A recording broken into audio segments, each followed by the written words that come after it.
Hello বন্ধুরা, Shelley's food স্টাইলে তোমাদের সবাইকে স্বাগত জানাই। আজকে আমি বানাবো মশলা ভেন্ডি।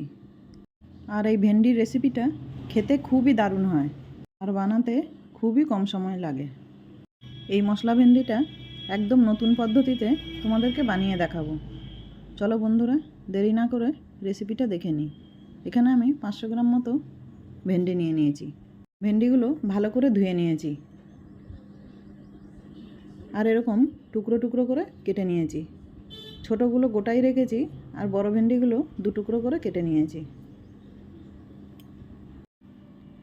এই ভেন্ডির মধ্যে দিয়ে দেব লঙ্কা গুঁড়ো, দিয়ে দিচ্ছি হলুদ,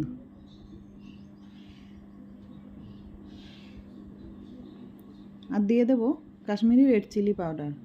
এটা আমি কালারের জন্য দিচ্ছি। দিয়ে দেব নুন,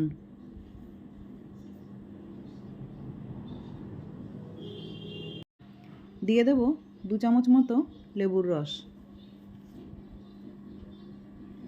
আর দিয়ে দিচ্ছি 1 চামচ বেসন। এই সব উপকরণগুলো একসাথে মেখে নেব।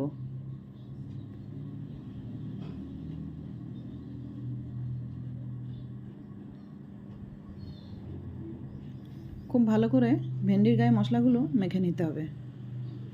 ভেন্ডিটা মাখা হয়ে গেছে। কড়াতে তেল দিয়ে দিচ্ছি। তেলটা ভালো করে গরম হয়ে গেলে মশলা মাখানো ভেন্ডিটা ভেজে নেব।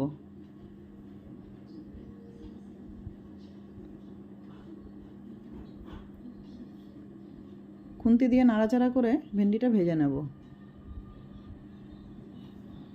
ভেন্ডিটা কিন্তু খুব একটা বেশি ভাজা যাবে না, হালকা ভাজা হলেই ভেন্ডিগুলো তুলে নিতে হবে। এবার আমি ভেন্ডিগুলো তুলে নিচ্ছি।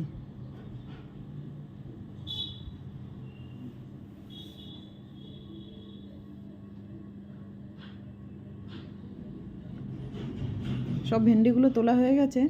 ওই কড়াতেই তেল দিয়ে দিচ্ছি। দিয়ে দিচ্ছি গোটা জিরে, আর দিয়ে দেব হিং, দিয়ে দেব একটা পেঁয়াজ বাটা। একটা বড় সাইজের পেঁয়াজ আমি মিক্সিতে বেটে নিয়েছি।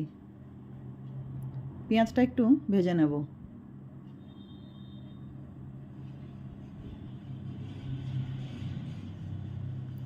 পেঁয়াজটা ভাজা হয়ে গেছে। আদা আর কাঁচা লঙ্কা আমি এরকম বেটে নিয়েছি।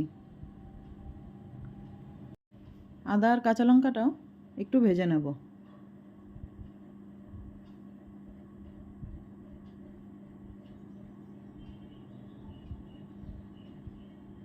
ভালো করে একটু ভেজে নিতে হবে যাতে আদার কাঁচা গন্ধটা দূর হয়ে যায়।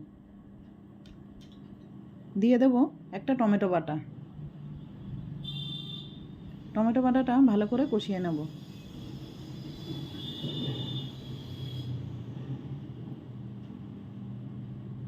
টমেটোটা কষানো হবে ততক্ষণ আমি একটা মশলা রেডি করে নিচ্ছি। এখানে আমি 2 চামচ বড় চামচের 2 চামচ টক দই দিয়ে দিয়েছি, আর দিয়ে দিচ্ছি কাশ্মীরি রেড চিলি পাউডার, দিয়ে দিচ্ছি হলুদ, দিয়ে দেব জিরে গুঁড়ো, আর দিয়ে দিচ্ছি ধনে গুঁড়ো, দিয়ে দেব বিট নুন। দইয়ের সাথে সব মশলাগুলো মিশিয়ে নেব।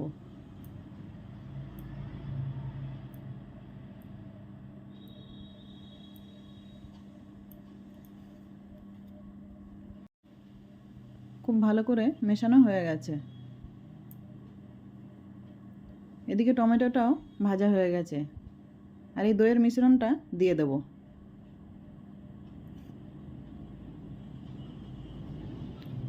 আবারও ভালো করে সব মশলাগুলো কষিয়ে নেব।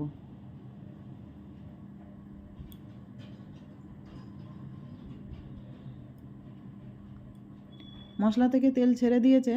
মশলাটা খুব ভালো করে কষানো হয়ে গেছে। দিয়ে দেব ভেজে রাখা ভেন্ডিটা।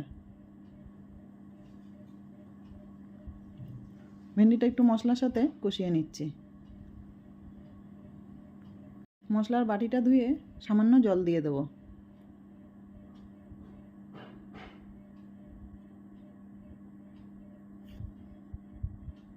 একটু নেড়ে নিয়ে 3-4 মিনিটের মতো চাপা দিয়ে দেবো। এবার ঢাকা খুলে দেখে নিচ্ছি।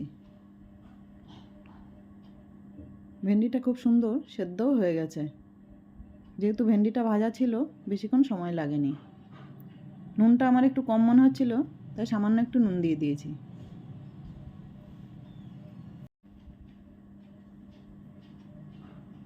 আরও কিছুক্ষণ ভালো করে আমি ভেন্ডিটা ফুটিয়ে নিয়েছি।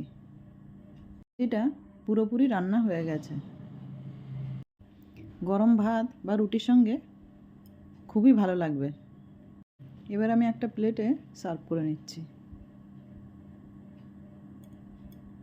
দেখো বন্ধুরা, দেখতে কত লোভনীয় হয়েছে। অবশ্যই একবার বাড়িতে বানিয়ে দেখুন, খেতে খুবই টেস্টি হয়। বন্ধুরা, আমার এই মশলা ভেন্ডির রেসিপিটা যদি ভালো লাগে একটা লাইক দিয়ে দেবে, আর কমেন্ট করে জানাবে ভেন্ডির রেসিপিটা কেমন হয়েছে। নমস্কার বন্ধুরা।